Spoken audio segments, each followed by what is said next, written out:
Hi guys, and welcome to another Football Manager experiment, and today I'm going to be doing one of your suggestions from a couple of videos ago. But first of all, I'd just like to say a lot of people have been asking how I do these experiments. It's quite simple. There's a Football Manager editor and I did record a tutorial on how to install it, so I'll put that in the video description below, and it's on my channel as well, so you should be able to find it. But anyway, on with this video. This was a suggestion from someone and it got over about 20 likes on the Arsene Wenger and Alex Ferguson experiment. And basically what it is I'm going to be swapping Man City and Man United with Real Madrid and Barcelona. So if we go to the English Premiership, as you can see, Real Madrid and Barcelona are in the English Premiership, and we're going to see how they do. They've got exactly the same team, except they are in England, and the same goes with La Liga. We have Manchester City and Manchester United, so it'll be interesting to see how both of them do. Will they win the league? I think it would be easier for Man City and Man United to win the league than for Real Madrid and Barcelona, because I believe they've got a bit more competition. I suppose Atletico Madrid pose a bit of a threat in La Liga, but we shall see. So I'm going to holiday it one season, see how they get on. And so I've holidayed it to the end of the first season, and as you can see, Barcelona convincingly won the Premiership, 12 points ahead of Real Madrid in second, Tottenham third, Chelsea fourth, Arsenal, Liverpool.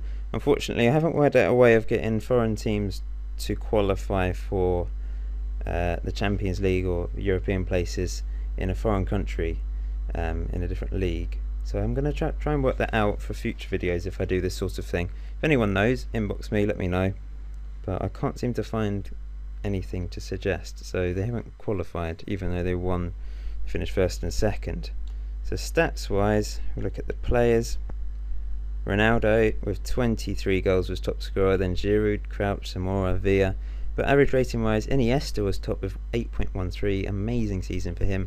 Messi second, and Piqué and Alonso also on that list. Assists, Juan Meta was top by a mile, but Di Maria, Iniesta and Xavi also were on that list. So we're going to look at Messi, I think. Obviously in the last video he was at Stoke, and he ended up scoring more goals at Stoke than here in the league for Barcelona, which is odd.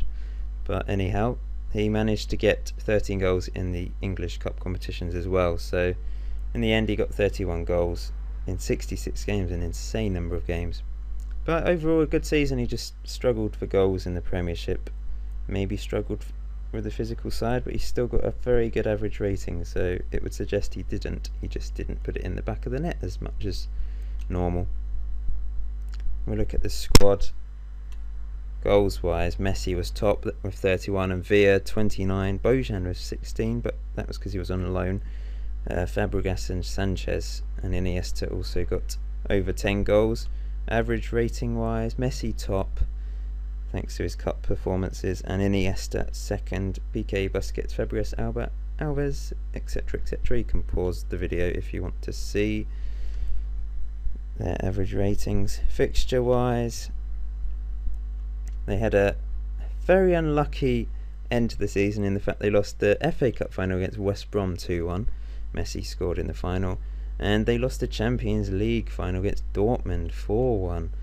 Incredible defeat there, but they did get to the final. They had to play Pinto in the final, but he got an 8.3 and got injured. So interesting stuff there. But look at the league, they pretty much won almost every game. They did lose against Newcastle in the league, and who else? They lost against Swansea, and they got off to a bit of a poor start with defeats against Arsenal and Wigan, but only 4 defeats in their league. So overall they've dealt with the physicality very well.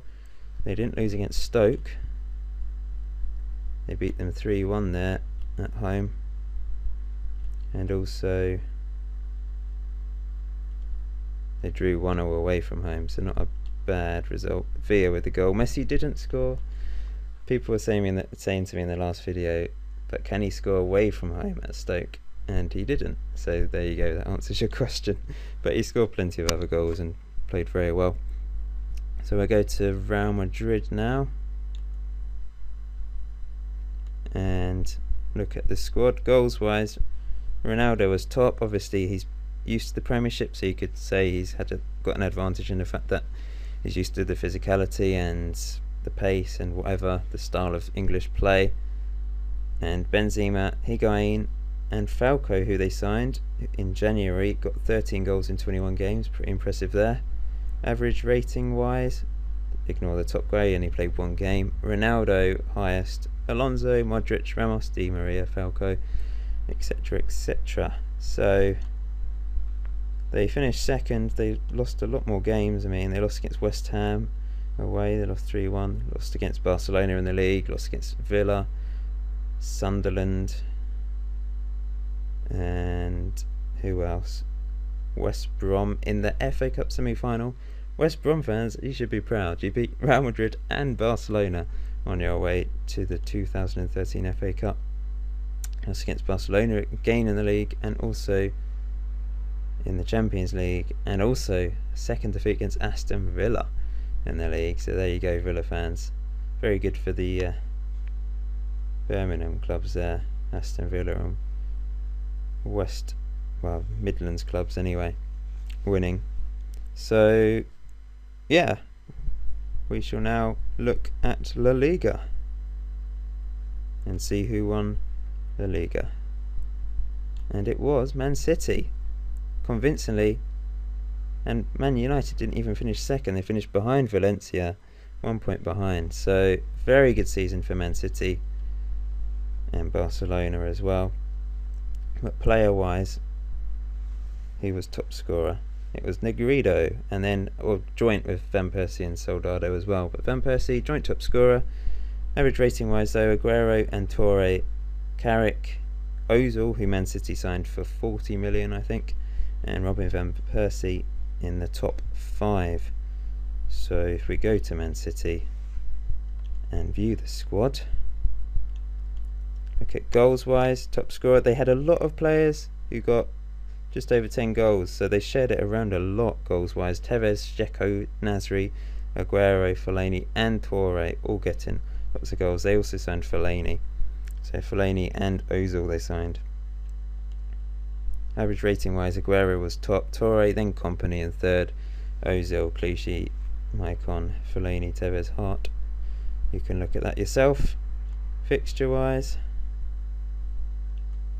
this is how they got on. They got defeated by Bilbao and Getafe, and they also lost against Barcelona in the quarter-final of the Champions League.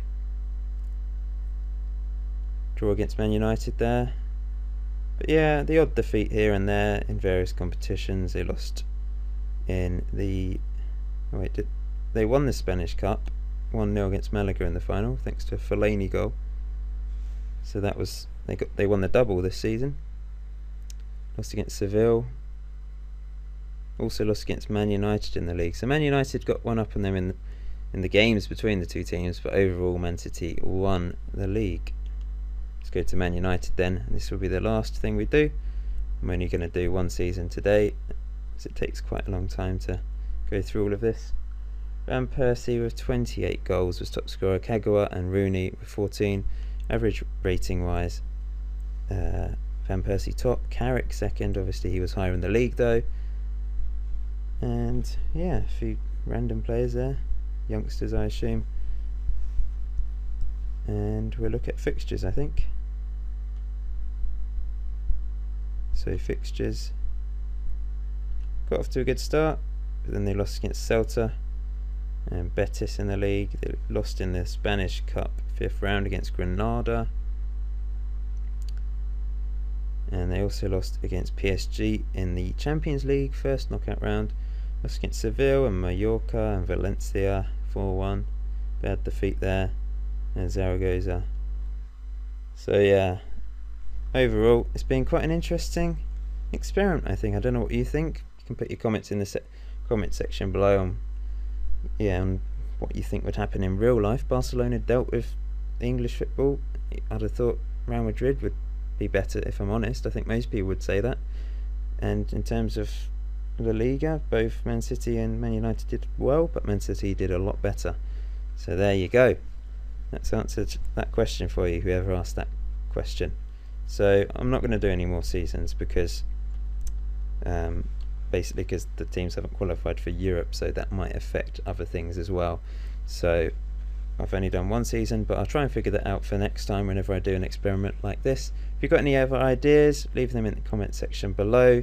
Please give the video a like and subscribe as well for more Football Manager videos. So thank you very much for all your feedback so far. It's much appreciated. See you guys.